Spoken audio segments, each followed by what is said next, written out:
So good morning guys. आज power BI queries का हमारा नेक्स्ट चैप्टर है। आज डे 4 है जिसमें हम देखेंगे पावर क्वेरी से रिलेटेड कुछ और ऑप्शंस, जिसमें आज हमारा है ट्रांसफॉर्म एड कॉलम्स और पिवोट एंड पिवोट कॉलम्स।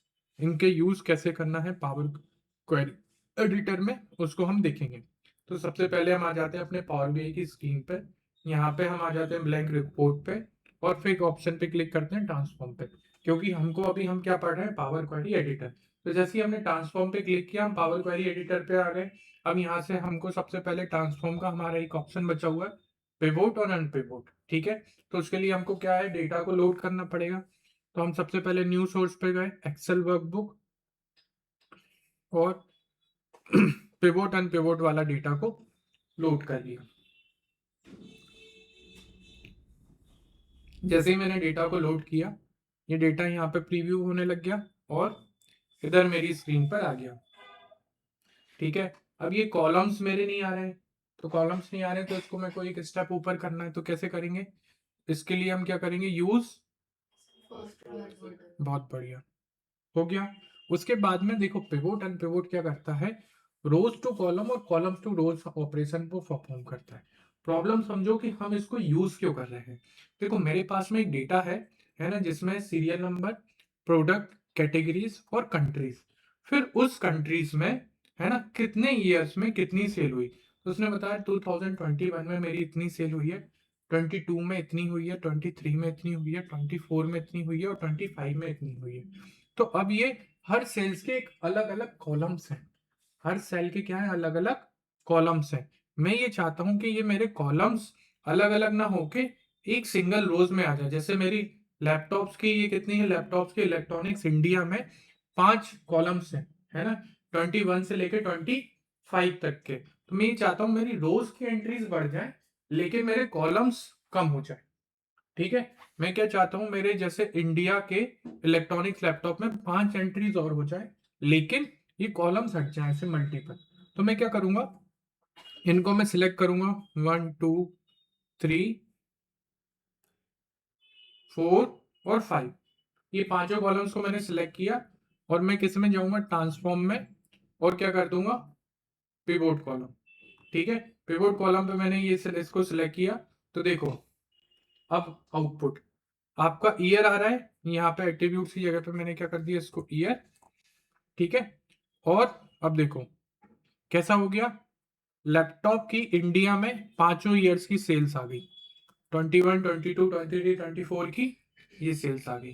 समझ में आया, एक बार और करते हैं। ठीक है, इसलिए कल नहीं बताया था, इंपॉर्टेंट टॉपिक है। वापस आते हैं, रिवर्स करते हैं स्टेप्स को, है ना। मेरे पास में एक प्रोडक्ट है, इलेक्ट्रॉन लैपटॉप की कैटेगरी का, इलेक्ट्रॉनिक्स कैटेगरी में है, इंडिया में 5 ईयर्स की कंपनी ने मेरे को सेल्स दे रखी है जो कॉलम वाइज है। मेरे को ऐसा चाहिए है कि मेरे डेटा में वो कॉलम्स वाइज ना दिख के रो वाइज दिखे। ठीक है, तो क्या होगा, रो वाइज देखेगा तो मेरी रोज बढ़ जाएंगी, है ना, और कॉलम्स कम हो जाएंगे। तो मैंने क्या किया, जो जितनी भी कॉलम्स थे उन सबको सिलेक्ट किया। ठीक है, जितने भी कॉलम्स थे उन सबको सिलेक्ट किया और किस पे गया, मैं पिवोट में, है ना। और पिवोट कॉलम्स मैंने इसको सिलेक्ट कर दिया तो मेरे हर ईयर्स की वैल्यूज वाइज आ गई। क्लियर हुआ, आप समझ में आया। अब देखो 21 में इंडिया में इतनी सेल हुई, 22 इंडिया में इतनी सेल हुई है, 23 में इंडिया में इतनी सेल हुई है। ये मेरे को एक कंसोलिडेटेड मल्टीपल कॉलम्स को हटा के मल्टीपल रोज में आउटपुट देता है। इसके जस्ट अपोजिट क्या है, पिवोट कॉलम। पिवोट कॉलम अगर आपका डेटा मल्टीपल कॉलम्स में, मल्टीपल रोज में है और उसको मुझे कॉलम वाइज करना है, तो मैं किसका यूज करूंगा, पिवोट कॉलम का। ठीक है, इसमें मैंने सिलेक्ट किया, किसको, वैल्यूज को करना है मेरे को, ये कॉलम्स हो गए, हर एक वैल्यूज का ईयर वाइज मेरा आउटपुट आ गया। समझ में आया, क्लियर है, आगे बढ़े। ठीक है, ये तुम्हारा ट्रांसफॉर्म कॉलम कंप्लीट हो गया। ठीक है, उसके बाद में आज हम देखते हैं ऐड कॉलम्स। ऐड कॉलम और ट्रांसफॉर्म कॉलम में एक मेन डिफरेंस है, और बहुत सारे ऑप्शन सेम है लेकिन इंटरव्यू में पूछा जाता है what is the difference between transform column और ऐड कॉलम। ठीक है, ऐसा पूछेंगे आपसे कि डिफरेंस क्या है दोनों में। इसके फीचर्स नहीं पूछ रहे हैं वो, इन दोनों में डिफरेंस पूछ रहे हैं। तो आपको क्या बताने से, ट्रांसफॉर्म कॉलम सेम कॉलम पे या सेम रोज पे ऑपरेशन को परफॉर्म करता है ना। मतलब हमेशा कभी भी वो नया कॉलम्स को अपग्रेड नहीं करेगा, लेकिन ऐड कॉलम क्या करेगा, हर बार जो भी आप ऑपरेशन परफॉर्म कर रहे हो उसकी एक नई रो को इंसर्ट कर देगा। समझ में आ रहा है? हर बार क्या करेगा, एक नई रो को इंसर्ट कर देगा, है ना। एक डिफरेंस समझ के देखते हैं। मैंने एक डेटा लिया, जो मेरा शुरू से डेटा चल रहा है, कौन सा वाला, एडवेंचर वर्कबुक के कस्टमर सेल्स का, जो मेरे को माइक्रोसॉफ्ट वालों ने दिया है। कौन सी फॉर्मेट का है वो फाइल, सीएसवी फॉर्मेट की। तो मैंने उसकी डेटा को लोड कर लिया, टेक्स्ट सीएसवी एडवेंचर डेटा, कहाँ है, कस्टमर प्रोडक्ट कस्टमर, लो, और ओके, ठीक है। अब देखो यहाँ पे कल मैंने तुमको बर्थ डेट का बताया था, जिससे उसकी एज कैलकुलेट हो रही थी। अब ये बर्थ डेट में देखो, ट्रांसफॉर्म कॉलम में भी एक मेरा डेट टाइम का ऑप्शन है ना, और एक मेरा एड टू कॉलम में भी डेट टाइम का ऑप्शन है। दोनों डिफरेंस को समझते हैं पहले तो। ट्रांसफॉर्म में मैंने यहाँ पे गया, डेट पे गया, और मैंने किसको किया, एज को, है ना। एज मेरी हो गई। अब देखो ध्यान से, इसको मैं ईयर में तो कर लेता हूँ, टोटल ईयर्स, लेकिन ध्यान से देखो, जो मेरा डेट वाला कॉलम था वो हट गया, है ना। उसी की जगह पे, उसी सेम कॉलम पर ही कॉम्प्लीमेंट हुआ, मतलब चेंजेस हुए, और मेरी एज कैलकुलेट हो गई, ठीक है। मतलब वही कॉलम पर ही कैलकुलेशन हुआ, जो कहां पर होगा, ट्रांसफॉर्म में। अब इसी में ही मैंने, सेम मेथड है, सेम लॉजिक है, ठीक है। नॉर्मल आ गए हम। अब वापस आओ एड टू कॉलम पे, मैं डेट वाले पे गया, मैंने सेम मेथड को कैलकुलेट किया। जैसे ही मैंने एज पे क्लिक किया, अब क्या हुआ, एक नया कॉलम बन गया। समझ में आ रहा है? नया कॉलम बन गया। अब मैं यहां से करूंगा, तो मैंने कहा टोटल ईयर्स, तो दोनों में देखो ये एज, अब देखो फिर से एज वही रही, फिर से मेरा एक और नया कॉलम बन गया। सर मेरे को इस पर नहीं करना है, तो वापस मैं क्या करूंगा, अब ये एज वाले को सिलेक्ट करूंगा, ट्रांसफॉर्म में जाऊंगा, और यहां पे इसके ड्यूरेशन को चेंज कर दूंगा। डिफरेंस समझ में आ रहा है? ट्रांसफॉर्म सेम कॉलम पे काम करता है, ऐड कॉलम्स हर बार एक नया कॉलम को ऐड ऑन कर देता है। Is that clear? ठीक है, आगे बढ़ते हैं। अब ऐड कॉलम्स के कुछ फीचर्स और समझते हैं, ठीक है। Column from example, column from example क्या करता है कि आपको जैसा डेटा चाहिए है वैसी वैल्यूज हमको रिटर्न करके देता है। जैसे एक्सेल में आपका यूज होता था फ्लैश फिल, है ना, सेम वही है। मैंने इस कॉलम को सिलेक्ट किया, कॉलम फ्रॉम एग्जाम्पल पे गया, ठीक है। अब ये ऑप्शन दे रहा है फ्रॉम ऑल कॉलम्स और फ्रॉम सिलेक्शन, है ना। अगर मेरे को वो फ्लैश व्हील को चलाना है, तो जितने कॉलम्स है उन सब में से मैं चेक करूं, या आपने जो सिलेक्ट कर रखा है उसमें से। तो मैंने कहा फ्रॉम सिलेक्शन कॉलम है। अब देखो इसकी जो है, ठीक है, मैंने कहा कि मेरे को डेलीमीटर्स की पहली वैल्यूज को हटाना है, तो मैं क्या लिखूंगा, जॉन 24, ठीक है, इतना ही करना है। और मैंने क्या कर दिया, एंटर। और एक और बार, अगर आपने क्या किया, ये ऊपर बता रहा है, कंट्रोल एंटर से आप करोगे तो आपकी कंडीशन अप्लाई हो जाएगी। समझ में आ रही है चीजें? ठीक है, कुछ और देखते हैं। हाँ हाँ हाँ, मैंने इनके फुल नेम करने हैं, है ना, फर्स्ट नेम और लास्ट नेम, ठीक है। Column from example, from selection, ठीक है, ये दोनों कौन हो गए, जॉन, जॉन यंग। मैंने थोड़ी सी फॉर्मेटिंग भी चेंज कर दी, ठीक है। क्या करेंगे, कंट्रोल एंटर, और एक बार और, now changes has to be done. समझ में आ रहा है? आपको जैसा फॉर्मेट चाहिए आप उसके एक स्टाइल पे उसको अप्लाई करो, उसके बेसिस पर ये क्या करेगा, उसका एआई एक तरीके से, या फिर सॉफ्टवेयर की एप्लीकेशन उसके बेसिस पे उसकी सिमिलरिटीज को निकाल के आपको चेंज कर देगा। Is that clear? चीजें समझ में आ रही है? एक बार और वापस से कुछ और में देखते हैं, ठीक है। हाँ हाँ हाँ, किस में देखें, हाँ किस में देखेंगे, date of birth, birth date पे देखते हैं। कस्टम फ्रॉम, फ्रॉम सिलेक्शन, मेरे को इसमें से सिर्फ ईयर्स निकालने हैं। क्या निकालने हैं मेरे को, ईयर्स। तो मैं क्या डालूंगा, 1966 ओनली, है ना। और एक बार इंटर, तो मेरी ये सारी चीजें आ गई। मतलब वो बता रहे हैं कि इस तरीके का रिटर्न करूंगा, और मैं क्या कर दूंगा, कंट्रोल इंटर, ठीक है। आप जैसा उसमें डेटा एंटर करोगे उस वैल्यूज के बेसिस पर वो सेम वैल्यूज देगा। ठीक है, इन केस अगर वो नहीं दे पा रहा है तो आप सेकंड थर्ड को फिल करो, है ना, तो उससे वो सिमिलरिटीज मैच कर लेगा। फ्लैश फिल में हमने इसको बहुत अच्छे से समझा हुआ है। ठीक है, आगे बढ़े, समझ में आया? हाँ, इसमें अगर कोई नल वैल्यू हो तो नल वैल्यू होगी, जैसा उसका कॉलम है वैसे की वैसी वो रिटर्न करेगा। अगर नल वैल्यू है तो वहां पर नल आ जाएगी। ठीक है, बढ़े आगे। ठीक है, चलो, कस्टम कॉलम। कस्टम कॉलम भी बहुत एक इंपॉर्टेंट टूल है।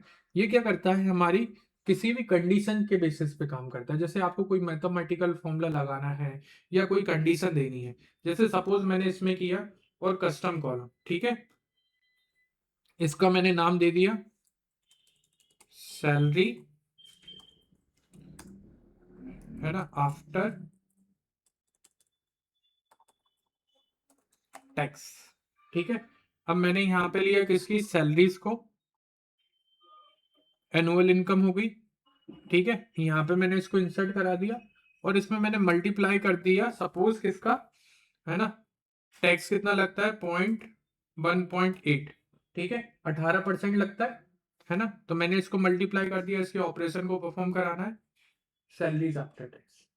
ठीक है, आपको कुछ भी मल्टीप्लिकेशन करना है, कुछ एड ऑन्स करना है, आप जो करना चाहो वो उससे कर सकते हो, अर्थमेटिक ऑपरेशन को परफॉर्म कर सकते हो। दो कॉलम्स का यूज करके कर सकते हो। जो भी आपको न्यूमेरिकल वैल्यूज या कोई कंडीशन या कोई फॉर्मूला लगाना है तो आप यहां से इसका यूज करके उस पर्टिकुलर कॉलम में यूज कर सकते हो। दो कॉलम को भी मल्टीप्लाई कर सकते हो। अभी अपने पास न्यूमेरिकल कॉलम्स नहीं है, नहीं तो देखो, जैसे सपोज, वैसे ये पॉसिबल नहीं है आइडियली, जैसे मेरे को सपोज कस्टमर कीज का कोई डेटा है और एनुअल सैलरी, इन दोनों का मल्टीप्लिकेशन करना है। किसका,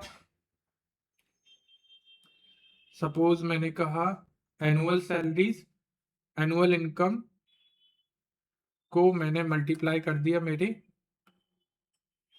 कस्टमर की से, तो मैं वो भी कर सकता हूँ। एक मिनट, इंसर्ट और कस्टमर की के वैल्यू से दो न्यूमेरिकल वैल्यूज, तो ये मेरे को आउटपुट रिटर्न होके आ गया। ठीक है, इसमें सारे अरिथमेटिक ऑपरेशन जो भी फॉर्मूलाज आपको लगाना है वो सारे कर सकते हो यहाँ पे कस्टम में। ठीक है, आगे बढ़े, समझ में आ रही चीजें? ठीक है, इन्वोक कस्टम, है ना, ये अभी अपन इसको बाद में देखते हैं, ये अलग फीचर है। इसके बाद में कंडीशन कॉलम, कंडीशन कॉलम भी बहुत अच्छा है ना। सपोज मेरे को यहाँ पर कुछ कंडीशंस लगानी है, जैसे मैंने कहा यहाँ पर इस वैल्यू को, है ना, इस वैल्यू को मेरे को कंडीशन देनी है। कंडीशन कॉलम फॉर एग्जांपल पे ये मैंने इसको लिया कस्टम कॉलम 1, या फिर कोई भी कॉलम का नेम जो मेरे को देना है, मैंने कहा सैलरी स्टेटस। ठीक है, कॉलम नेम मैंने कौन सा लिया, एनुअल इनकम, है ना, और मैंने कहा कि अगर मेरी सैलरीज है ग्रेटर देन में यहाँ पर कितनी है, सपोज मैं लेता हूं 8000।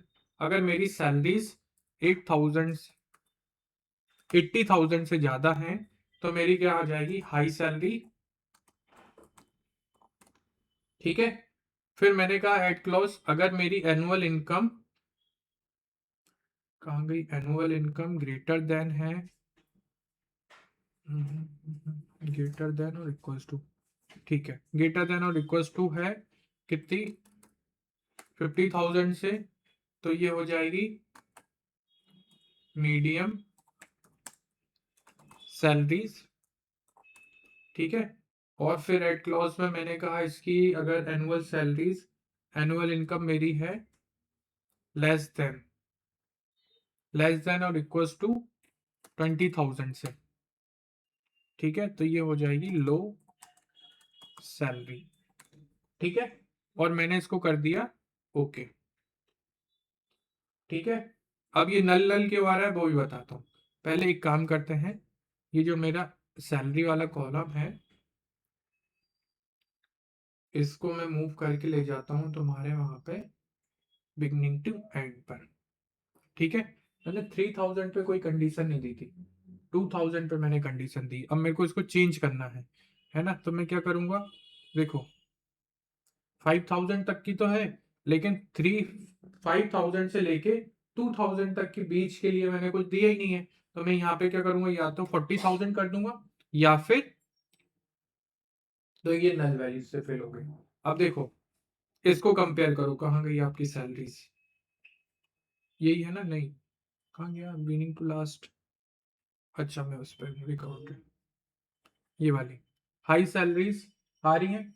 सर ये रियल टाइम में कैसे यूज होगा, है ना, प्रैक्टिकली जब आप चार्ट बनाएंगे तब इसको कहाँ पे यूज करेंगे, तब आपको ये यहाँ पे देखना पड़ेगा कि कितने number of person high salaries के अंदर में है, कितने number of person low salary में है, और कितने नंबर ऑफ पर्सन मीडियम में है ना। तो बहुत ही कंसोलिडेटेड चार्ट बनेगा प्रॉपरली, क्योंकि हमने एक रेंज दे दी है ना, जिससे हमको ग्राफ में या फिर उसको प्रेजेंट करने में बहुत प्रॉपरली आउटपुट्स मिलेंगे। क्लियर हो पा रहा है, विजुअल कर पा रहे हो कि किन चीजों को कि हम प्रैक्टिकली इनको कहाँ यूज करेंगे। ठीक है, आगे देखो, कंडीशन कॉलम हो गया, उसके बाद में इंडेक्स कॉलम्स है ना। इंडेक्स कॉलम क्या करता है कि मेरे को अभी जैसे ये वाले ही डेटा सेट में मेरी इंडेक्सिंग नहीं है, कहीं कहीं पे मेरे सीरियल नंबर होते हैं, कहीं कहीं पे जैसे इसमें सीरियल नंबर है लेकिन इसमें नहीं है। अब देखो यहाँ पर ये कितनी 99 रोज को तो दिखा रहा है, लेकिन अभी इनकी सीरीज प्रॉपर है। सपोज कभी कभी बिल्कुल भी नहीं है, कस्टमर की या फिर कुछ नंबर है ही नहीं, डायरेक्टली डेटा आपका एंट्री हो रही है, तब आप क्या करोगे, तो आपको एक कॉलम को इंसर्ट कराना रहेगा जिसका नाम है इंडेक्स कॉलम। ये यहाँ पे बोलेगा कहाँ से स्टार्ट करना, फ्रॉम 0 से या फ्रॉम 1 से, आपको इंडेक्सिंग कहाँ से देनी है, या कोई कस्टम नंबर आप अपने अकॉर्डिंग। तो नॉर्मली 90% जो होगा वो कहाँ से होगा, फ्रॉम 1 से। लास्ट में आ गया, लेकिन ये तो सर लास्ट में आए, हमको कहाँ पे रखना है इसको, फर्स्ट में। तो क्या करेंगे, ट्रांसफॉर्म में जाके मूव कर देंगे, और कौन सी पे करेंगे, बिगनिंग टू बिगनिंग। ठीक है, समझ में आ रहा है ना। आगे बढ़ते हैं, ऐड कॉलम हो गया, डुप्लीकेट किसी कॉलम की डुप्लीकेट मतलब मुझे कुछ और ऑपरेशन परफॉर्म करने हैं, तो उसकी कुछ डुप्लीकेट वैल्यूज बनानी, जैसे मैंने सपोज कस्टमर की डुप्लीकेट वैल्यूज बनानी है, तो डुप्लीकेट कॉलम्स या, ठीक है।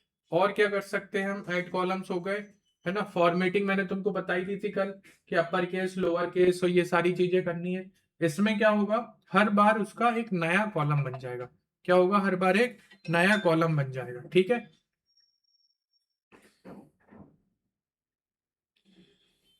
जैसे मैंने सपोज इसके लिए क्या किया, फॉर्मेटिंग, और मैंने इसको कर दिया लोअर केस में, तो देखो अपर केस हो गया, सॉरी कहाँ गया,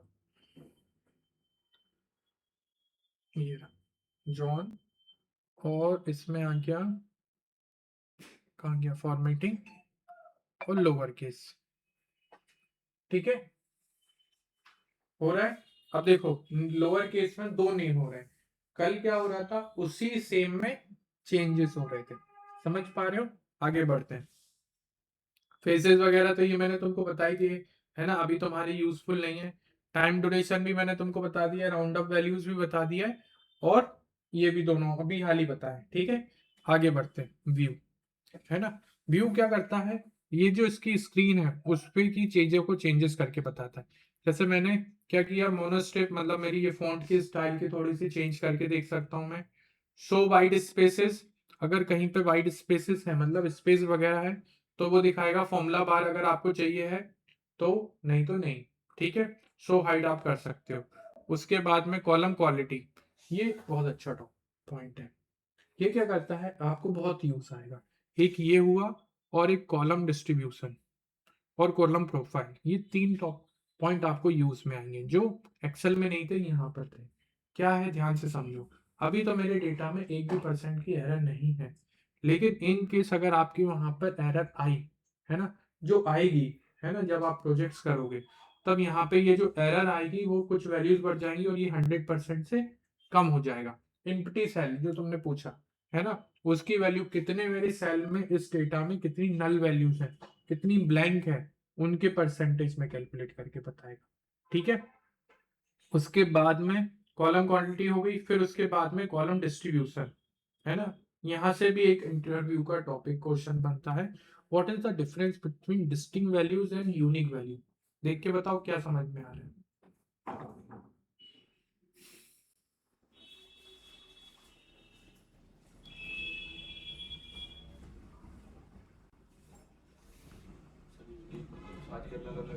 हाँ बहुत बढ़िया, एक ही फॉर्मेट की जितनी वैल्यू है वो, बहुत बढ़िया। देखो वेरी गुड। क्या हो रहा है, जैसे यहाँ पर बैचलर्स जो है, बैचलर है, उसके अलावा है ना पार्शियल कॉलेज है, हाई स्कूल है, और क्या है, ऐसे ही कितनी वैल्यूज है रिपीटेड, 5 डिस्टिंक्ट वैल्यूज है ना। और यूनिक में क्या है कि सारी वैल्यूज बिल्कुल यूनिक है, कोई भी डिस्टिंक्ट नहीं है, हर एक वैल्यू ही डिस्टिंक्ट है, मतलब उसका एक सिंगल कैरेक्टर वैल्यू ही है, उसकी डुप्लीकेट वैल्यूज नहीं है। और कितनी है अगर उसकी, तो वो बताता है कि देखो यहाँ पर इसमें कितनी, एक भी यूनिक नहीं है, सारी डिस्टिंक्ट है, मतलब उसकी सिमिलरिटी में कोई भी नहीं है। ठीक है, यहाँ पे देखो हर एक वैल्यू अपने आप में डिस्टिंक्ट भी है और यूनिक भी है।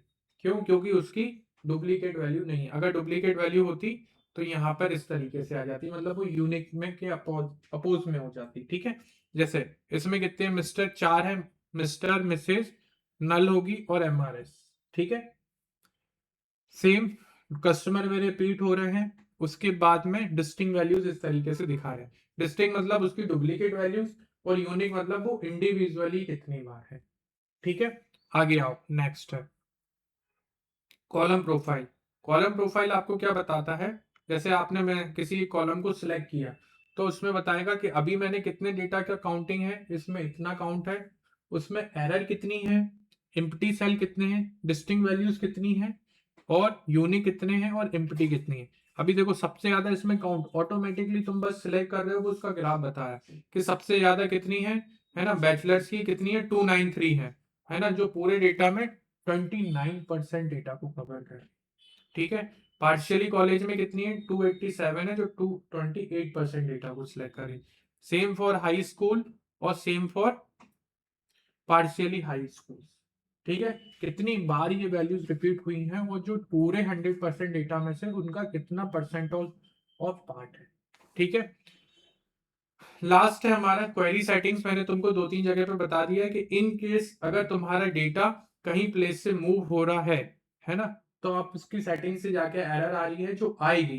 कैसी आएगी कि अगर मैंने वो फाइल को अपनी प्लेस से हटा दिया है ना, तो आपको एरर देखने को मिलेगी। तो आप यहाँ से 3-4 जगहों से आप उसको चेंज कर सकते हो। ठीक है, advance query editor M coding होती है। एम कोडिंग क्या होती है सर? ये आपकी जो मल्टीपल स्टेप्स हैं, जो जो आप स्टेप्स लगा रहे हो, वो हर एक स्टेप्स को आपको काउंट कर रहा है। हमने देखा था एक्सेल में विजुअल बेसिक प्रोग्रामिंग, वीवी कोडिंग, मैक्रोस रन करके देखे थे, है ना, और एक मैं इसमें टेबल को ऑटोमेट किया था। ठीक है, उसमें जो कोडिंग हुई थी ना, इसी की तरीके से इसमें कोडिंग लिखी जाती, तो हमारी हर एक स्टेप्स को रिटर्न आउट कर लेती है। ठीक है, कौन सी कोडिंग होती है सर? ये इसको बोला जाता है एम कोडिंग। कौन सी होती है? M coding. ठीक है, जो जो आपने स्टेप्स को फॉलो किया है, वो हर एक चीज को नोटेट कर लीजिए। ठीक है, आगे आ जाओ। एडवांस, आपकी क्वेरी डिपेंडेंसी कहाँ कहाँ पर है, मतलब मेरा डेटा अभी जो 2 जगह से डेटा आ रहा है, वो दिखा रहा है कि देखो सर एक यहाँ पे इस लोकेशन से आ रहा है, जहाँ से मैंने एक एक्सेल की फाइल ली हुई है, पिवोट एंड पिवोट, और दूसरी मैंने फाइल ली हुई है एडवेंचर वर्कबुक से, जो यहाँ से आ रही है। ठीक है, अभी तो ये हमारे कहीं पे एक डेटा सोर्स से, एक फोल्डर से डेटा आ रहा है। जब हमारा किसी क्लाउड से या कोई डेटा बेस से डेटा आ रहा होगा, या डेटा सर्वर से डेटा आ रहा होगा, तब हमारी मल्टीपल डिपेंडेंसी हो सकती है। ठीक है, इज दैट क्लियर? अब टूल्स में तुम्हारे कोई ज्यादा खास इंपॉर्टेंट है नहीं। नेक्स्ट क्लास में हम जो देखेंगे, जो मोस्ट इंपॉर्टेंट क्वेश्चन है तुम्हारा, कि मैं मर्ज क्वेरी और अपेंड क्वेरी क्या होती है। अगर यहाँ पे तुमने समझ लिया इसको अच्छे से, तो मैं एसक्यूएल में जॉइंट्स में कोई भी प्रॉब्लम नहीं आएगी। ठीक है, इसमें हम देखेंगे कि दो टेबलों को कैसे कनेक्ट कर सकते हैं। ठीक है, तो अपेंड क्वेरी और मर्ज क्वेरी वाली क्लास को मिस मत करना। ठीक है, उसके बाद में तुम्हारा पावर क्वेरी एडिटर खत्म हो जाएगा, और हम नेक्स्ट क्लास में वो हो जाएंगे पावर बीआई पे। ठीक है, सर एक डाउट ठीक है, था, हाँ वो जो कंडीशनल कॉलम्स है उसमें जो वो नल वाला पार्ट था हाँ, वो मुझे समझ नहीं आया। ठीक है, एक और कुछ करते हैं। ठीक है, कंडीशन कॉलम को एक और बार करते हैं। इसको मैं हटाता हूँ व्यू में, कॉलम प्रोफाइल। ठीक है, और ठीक है, चलो सपोज यहाँ पे मैं कुछ और लेता हूँ। चलो ये वाले, है ना, ये वाले ईयर में लेता हूँ। ठीक है, इसमें मैं गया ऐड कॉलम्स में, इसमें गया कंडीशन कॉलम्स में। ठीक है, मैंने किया ईयर,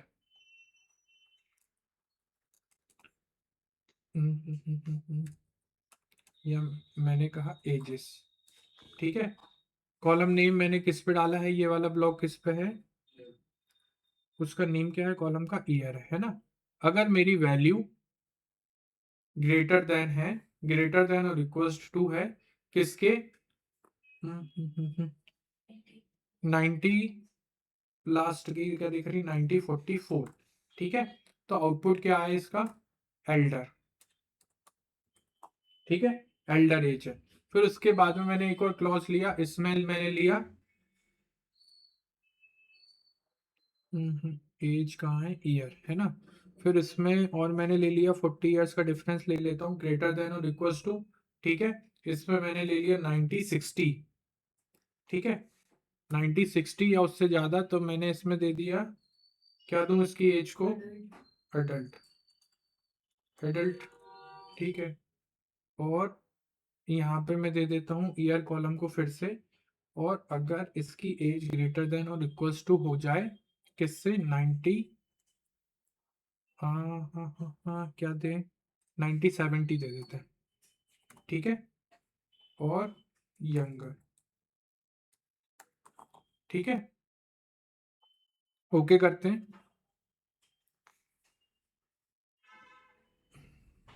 इनको कॉलम नेम एज,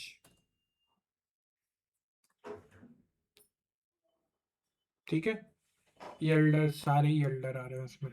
अब देखो ये नल वैल्यू सारी, नल वैल्यू क्यों आ रही है, देखो यहाँ पर एक काम करते हैं, ये जो है हमारा एज वाला, ईयर वाला, इसको लेके आते हैं और यहाँ पे इसको कर देते हैं मूव, और बिगनिंग टू ऐड में, ठीक है। अब देखो कहाँ पे नल वैल्यूज आ रही है, 9038 में। क्यों आ रही है, देखो क्या नाम इसका, यहाँ पे क्या किया है मैंने जो कंडीशन दी है वो कितनी दी है, 9044 से, 9044 की जो वैल्यूज है वो उसको ले ही नहीं रहा है, तो वो क्या कर रहा है उसको, फिर उसमें तुमने कुछ दिया ही नहीं है, तो फिर क्या वो देगा, नल, है ना। अब मैं इसको क्या कर दूं, 9030 कर देता हूँ सपोज, है ना, 90 क्या कर दूंगा, 9030, है ना, यहीं पे ही आ रही थी एरर, इसमें वो पॉपअप नहीं देने देगा, ठीक है। अब देखो, ओके, कहाँ गया, अच्छा, अब जो नल थी 9030 पे वो फिल हो गई, अब आया समझ में, अच्छे से क्लियर हुआ सभी को, ठीक है। हाँ, ये एक तरीके से इफ एल्स का है, जो आपको कोडिंग ना लिख के सिर्फ एक बना बना स्ट्रक्चर है, यहाँ पे आपको लिखना है, ठीक है। एल्स में चेंज कर सकते हैं, एल्स में चेंज कर सकते हैं, बिल्कुल। एल्स में भी जो तुमको लास्ट में अगर जो हो, मतलब इसके नीचे हो, जैसे तुम्हारी नल वैल्यूज आ रही है, सपोज मैंने कहा एल्स में जो वहां पे नल आ रहा है ना, उसकी जगह पे आप जो देना चाहो, जैसे सपोज मैं क्या दूं इसमें, एल्डर की जगह पे और क्या होता है उसके आगे, हाई एज कर देते थोड़ी देर के लिए, क्या, नहीं वो नहीं लिख सकते, ठीक है। ये एक काम करते हैं, सीनियर सिटीजन कर देते हैं, सीनियर पर्सन, ठीक है। अब जहां पे भी नल वैल्यूज आ रही होंगी इन केस में, तो वहां पे क्या हो जाएगा, सीनियर पर्सन, क्लियर हुआ, ठीक है। तो अब नल नहीं आके वो आ जाए, इज दैट क्लियर, चीजें समझ में आई, चलो, थैंक यू।